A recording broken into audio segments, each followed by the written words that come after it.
praznujemo 19 let odhoda zadnjega vojaka iz Slovenije. Leto in pol je trajal proces osamosvajanja.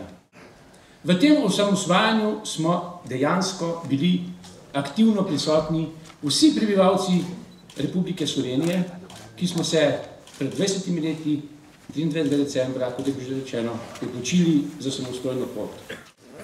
To samostojno pot sta obranili dve izjemno pomembni komponenti. Slovenska milica in slovenska teritorialna obramba. Zmaga je bila veličastna.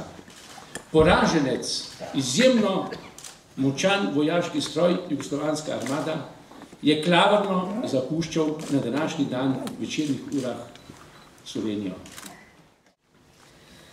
Dovolite mi, da vam uvodoma čestitam za praznik suverenosti Republike Slovenije, 25. oktober. Datum, ki sicer še ni državni praznik, a si po mojem trdnem prepričanju to zasluži. Suverenost naroda in suverenost države je bila vzpostavljena prav 25. oktobra 1991 ob 23:45. Zelo malo ljudi namreč pozna in pomni to zgodovinsko podrobnost.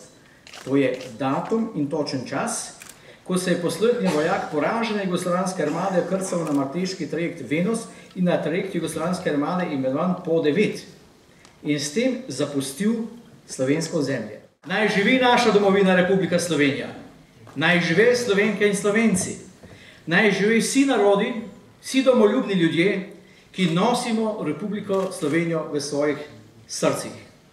Živeli in srečno!